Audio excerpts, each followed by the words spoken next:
Halo,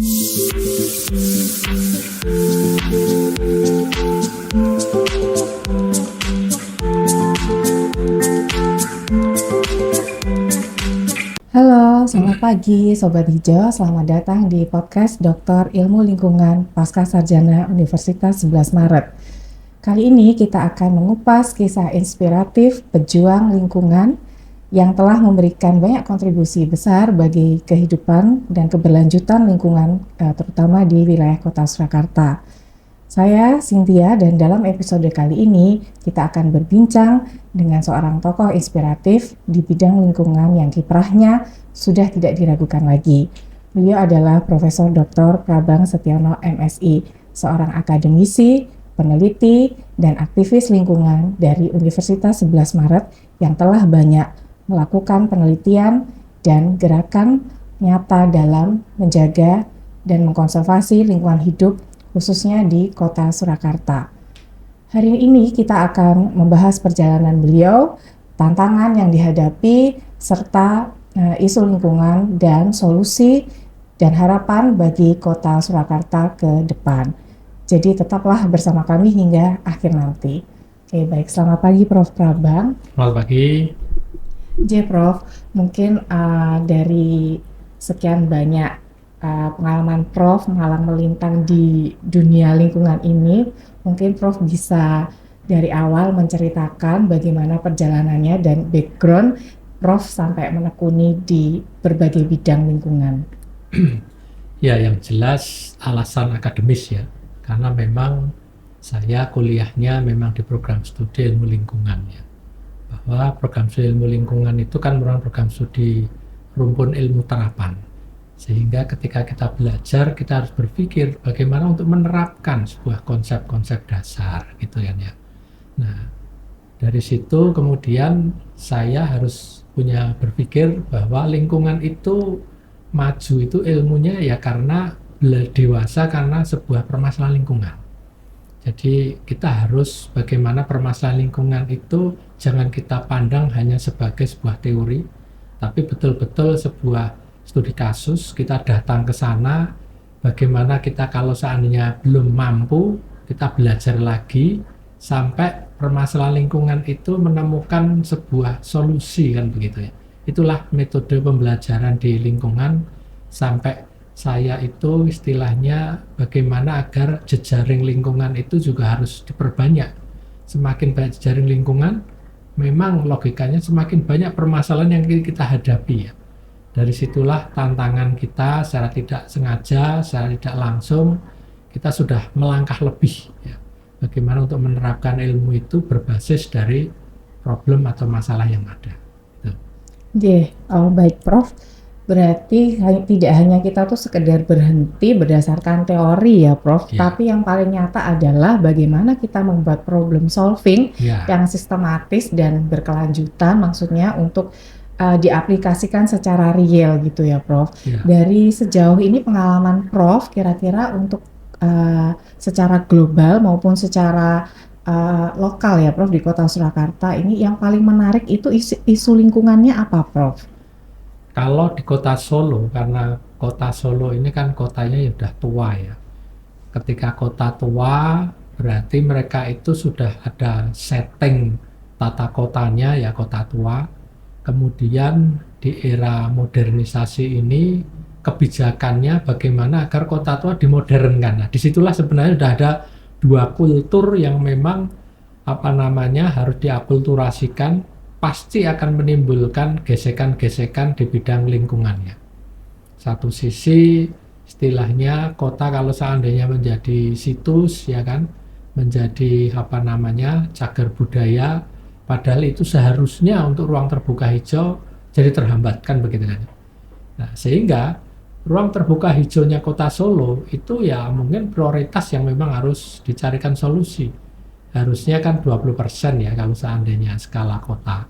Terus 10%-nya untuk private, total 30%. Tapi Kota Solo dari 20% targetnya kurang lebih sekarang ya baru 9,8%. Itu pun di up kemarin katanya meningkat jadi 10, sekian persen, masih jauh ya. Nah, itu sebuah risiko kalau memang itu kota yang sudah tua gitu. Itu permasalahan yang pertama ya. Permasalahan selanjutnya ya tentang keperilakuan masyarakat kota. Masyarakat kota kan nilai konsumerismenya kan tinggi. Logikanya kalau konsumerisme tinggi, banyak barang-barang yang harus terbeli. Barang itu pasti menimbulkan sisa atau sampah, ya kan begitu kan ya. Nah sehingga mau tidak mau sampah ini kan harus dicarikan solusi. Mau dibuang kemana ketika ya saya mengatakan tadi ya lahan di kota Solo terbatas gitu kan ya. Sehingga nggak mungkin memperlebar lahan untuk buang sampah. Sehingga ini harus didekati dengan sebuah teknologi ya, agar sampah itu bisa terolah, memberikan nilai tambah energi listrik. Maka muncullah teknologi gasifikasi PSEL, pengolahan dari energi listrik ya. Jadi hal-hal demikian yang menjadi problem, bahkan yang sekarang sedang aktual pun ya untuk pemakaman saja lah, atau kuburan ya bahasa sekarang kan kuburan itu yang sekarang ada di Bonoloyo itu pemakaman umum itu kan sudah overload ya. Kita harus berpikir lagi gimana caranya agar ada lahan baru lagi untuk itu aja kesulitan untuk mencari pemakaman. Kecuali kalau sistemnya beli ya. Jadi mungkin Karanganyar itu kan karena dekat dengan Solo, tanahnya dibeli oleh pemerintah kota dan itu digunakan untuk pemakaman. Lagi-lagi ada resistensi dari pemerintah daerahnya, pimpinannya Karanganyar. Kenapa? Kalau untuk mal sebagai magnet tumbuhnya perekonomian masyarakat dibolehkan, tapi kalau beli hanya untuk makan tidak dibolehkan. Ini kan juga sesuatu sekali, Pak. Ini juga permainan ke depan itu ya Solo hal-hal yang memang itu kalau akulturasi antara satu sisi manajemen modern, smart city, satu sisi memang kota tua yang unik gitu kan. Ini. Iya.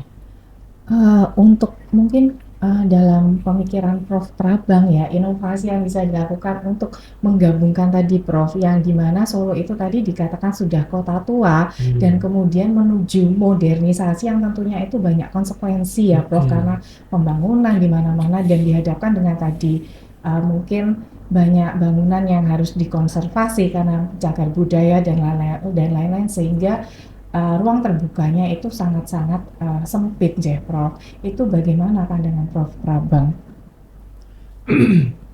Ya, jadi sistemnya nanti ketika Solo itu harus mencari solusinya dari kotanya itu, mau tidak mau rumahnya itu harus rumah susun, ya kan?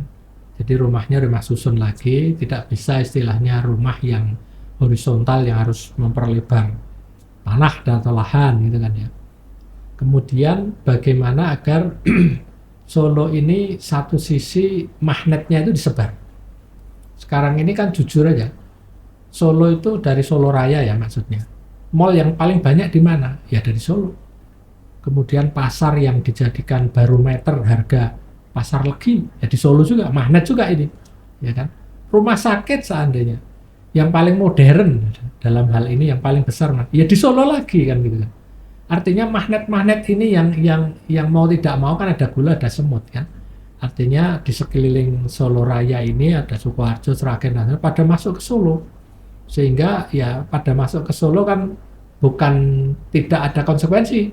Konsekuensinya mereka makan ya satu sisi ada sampah di situ gitu kan ya. Satu sisi lalu lintas makin padat, satu sisi emisinya juga, satu sisi mungkin ya dalam tanda petik keekonomian Solo jadi bergerak ya, karena satu sisi ya memang itulah menyelesaikannya itu memang kita harus sistematis, terintegrasi, tidak boleh secara parsial begitu. Maksudnya ini mulai disebar magnetnya ini, mungkin Solo pinggiran, Solo utara gitu kan ya, daerah Banyuanyar itu mungkin ya pusat perekonomiannya mulai di situ, mungkin didirikan semacam mall kayak atau apa gitu kan ya, digeser sehingga mau tidak mau kan konsentrasi kepadatan kota Solo ini bebannya bisa tersebar merata begitu temannya. Iya, baik Prof, penjelasannya sangat komprehensif Prof. Jadi mungkin pemerataan pembangunan ya Prof, mungkin karena Solo itu mungkin sangat banyak pembangunan pesat itu di senternya di pusat Solo dan di bagian selatan. Kemudian di utara itu mungkin belum berkembang dengan pesat gitu Prof. Tadi Tapi mungkin selanjutnya tadi seperti yang dikatakan Prof itu tadi kan Solo itu sebagai role model PSEL Prof untuk mengatasi atau salah satu solusi agar sampah ini tidak menjadi beban tapi juga dapat menjadi berkah gitu ya Prof. Salah satunya tadi dengan PSEL dan metode gasifikasi untuk menghasilkan listrik salah satunya ya Prof. Nah itu menurut Prof, ini kan terkait dengan circular ekonomi juga. Mungkin ke depan itu langkah apa sih atau mungkin output apa yang diharapkan dari PSEL yang ada di Kota Surakarta ini? Ya, yang jelas satu sisi filosofi PSEL itu kan pengelolaan sampah menjadi energi listrik ya kan. Jadi beda dengan PLTSA. Kalau PLTSA itu pembangkit listrik tenaga sampah gitu kan. Bedanya di mana? Kalau pengelolaan sampah dari energi listrik itu sampahnya Kota Solo itu sudah terselesaikan. Jadi kapasitas sampah Kota Solo kan per harinya kalau memang sudah beroperasi 100% itu kurang lebih 545 ton per hari. Meskipun Solo sendiri itu baru menghasilkan ya sekitar 340 lah ton per hari.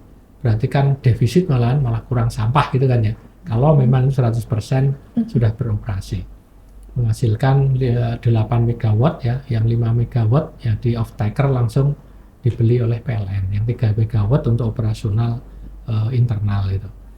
Nah, artinya apa PSEL ini? Tujuan utamanya adalah sampah selesai. Kok menghasilkan listrik itu bonus. Sehingga ketika bonusnya ini kok ya mungkin kendala teknis ini itu dan seterusnya ya, maintenance ini itu agak naik turun ya 8 megawattnya itu ya itu harus dipermaklumkan. Kenapa ya, namanya aja ini adalah pengelolaan sampah sebagai core-nya gitu.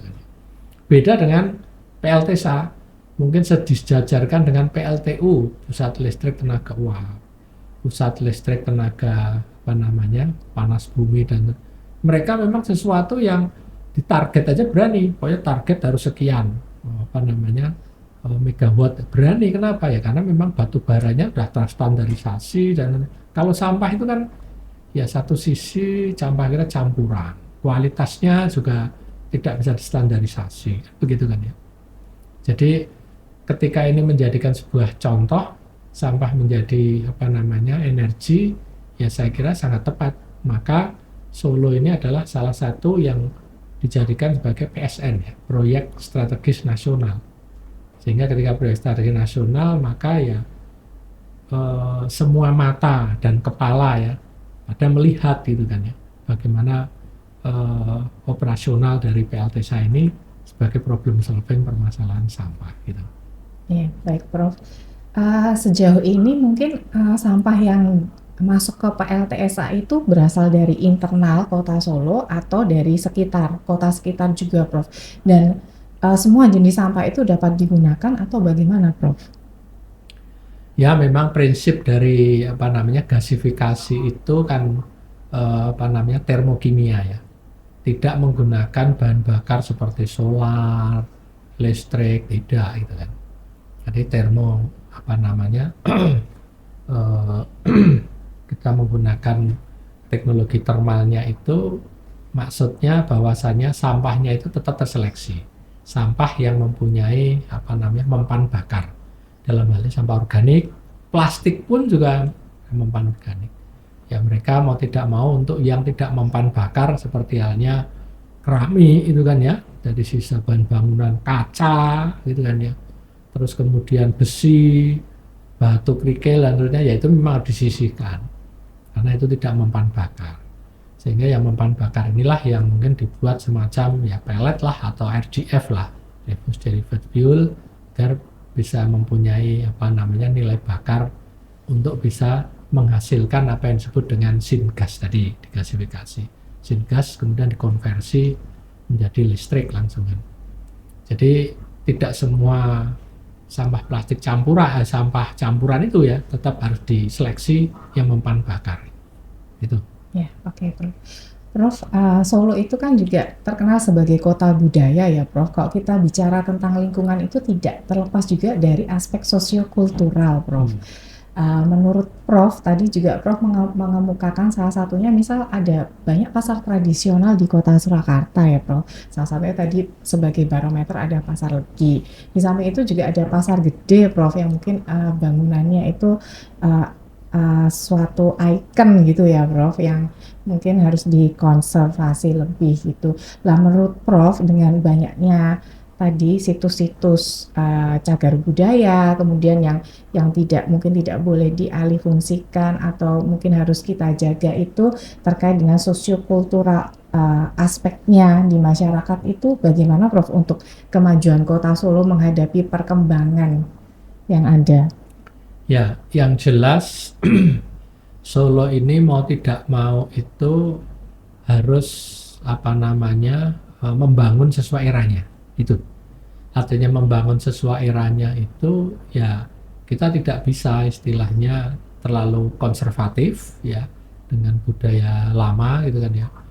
Tapi kita juga hidup dengan anak-anak muda ya. Anak-anak muda yang mereka hidup sesuai dengan masanya, generasi milenial, generasi Z dan seterusnya.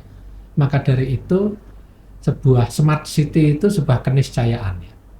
Artinya smart city itu seperti apa? Bagaimana agar kota itu tumbuh berkembang modern tanpa meninggalkan budaya lokalitas ya, kearifan lokal. Nah ini memang konsep baru ya. Konsep baru artinya apa? Bahwasanya bagaimana nilai kita ini tidak terjebak kepada sebuah yang globalisasi. Globalisasi itu adalah nilai-nilai global yang kemudian diaplikasikan di kota Solo, maka itu sesuatu yang kurang tepat. Melihat ciri khas dari kota Solo namanya glokalisasi ya. Glokalisasi itu nilai-nilai lokal yang diglobalkan malah. Contoh batik ya. Gimana caranya agar nilai batik ini yang punya nilai unik ya, karakteristik, itu bagaimana agar warga dunia itu adalah merasa milik dunia itu. Batik itu milik dunia gitu kan ya. Bahwa itu adalah kearifan lokal dari Solo dan seterusnya. Ini yang harus difikirkan. Bagaimana agar budaya-budaya lagi ya, mungkin yang di keraton itu ya tari-tari ya yang ada di keraton itu gimana caranya dikelola sedemikian rupa sehingga dikolaborasikan ya dengan budaya-budaya lagu-lagu yang modern dan diglobalkan. Nah disitulah Bengawan Solo contohnya ya, itu kan lagu brandingnya orang Solo, tapi orang Jepang mengakui bahwa itu adalah lagu yang sangat legendaris. Nah seperti itulah glokalisasi, diglokalkan. Orang kenal itu dari karyanya orang Solo, bukan kenal harus hadir di Solo kan gitu kan ya. Itu jadi magnet utama. Itu programnya. Ya, berarti harus mendunia gitu ya, Iya. Prof. Harus tidak hanya secara lokal saja, tapi kita harus mengembangkan itu ke internasional atau internasionalisasi gitu ya, Prof, agar dapat diterima oleh semua orang gitu. Oke, Prof. Kalau terkait konsep ini, Prof, sebetulnya bedanya apa sih, Prof? Tadi Prof mengatakan smart city, terus ada juga yang biasanya mengatakan green city, sustainable city. Itu kita harus menyatukan ketiganya itu atau kira-kira bagaimana, Prof? Ya sebenarnya itu tuh konsep yang kalau saya mengatakan konteksnya, yang beda konteksnya. Konsepnya sama. Konteksnya itu artinya apa? Kalau smart city itu konteksnya bagaimana agar yang domainnya itu adalah teknologi IT-nya ya. Kita ini kalau teknologi IT-nya sudah maju itu semuanya sudah terintegrasi kok. Kalau seandainya orang itu nggak perlu nanyakan KTP secara fisik, sudah sekarang di scan QR code ya, KTP-nya langsung muncul namanya, udah. Artinya terintegrasi. Seandainya mau mendaftar sekolah ya PPDB, sudah tahu KTP-nya di scan, udah keluar semua itu alamatnya, nggak perlu kita nuliskan gitu, sesedikit mungkin kita secara manual gitu kan ya. Itu menunjukkan kalau itulah smart city ya. Kita ingin melihat sekarang harga cabai yang ada di pasar Legi kan naik turun ya harga cabai ini, tapi tetap bisa dipantau lewat apa? Lewat gadget gitu kan ya. Dan itu yang membuat portalnya Solo, harganya sekian dan itu namanya smart itu seperti itu. Hidup kita jadi efisien, hidup kita mudah. Konteksnya memang eranya seperti itu kita itu. Nah kalau istilah kota berkelanjutan itu kan konteksnya ya sekarang adalah konteks lingkungan ya. bagaimana agar sumber daya yang ada di Kota Solo ini, ya kan, itu tidak habis, minimal yang diwariskan kepada anak cucu kita itu minimal sama, nggak boleh kurang. Syukur-syukur bisa lebih dari kualitas udara sekarang apa gitu kan ya, ya sekian. Nggak boleh besok lebih jelek, itu nggak boleh. Harus besok itu syukur-syukur bisa lebih baik. Itu namanya sustainable-nya itu adalah seperti itu. Berarti harus ada upaya-upaya untuk mengkonservasi apapun ya, yang itu bisa memberikan tidak nilai tambah tapi nilai kurang. Itu yang harus ditangkal oleh sebuah inovasi-inovasi. Tadi ada apa namanya, kota berkelanjutan, smart city, terus apa lagi tadi? Green City, Green City, ya sama. Sebenarnya konteksnya kalau green itu ya gimana caranya agar sumber daya yang kita gunakan itu ramah lingkungan gitu. Kalau bangunan itu, kalau ada pilihannya, ini ada 3 merek ya, material bangunan ya. Suruh milih ya, pilihlah yang mereka itu memproduksinya itu menggunakan apa sumber daya yang paling sedikitnya. Oh, kalau itu menggunakan air sedikit apa, tapi dengan kualitas yang sama. Ya pilih yang ini daripada itu bagus ya kan. Tapi dia memproduksinya menggunakan sumber daya boros seandainya. Ya jangan dipilih kan gitu. Itu green, itu pola pikir yang seperti itu yang apa namanya harus. Saya kira ini kontekstual, konteks, tapi konsepnya sama.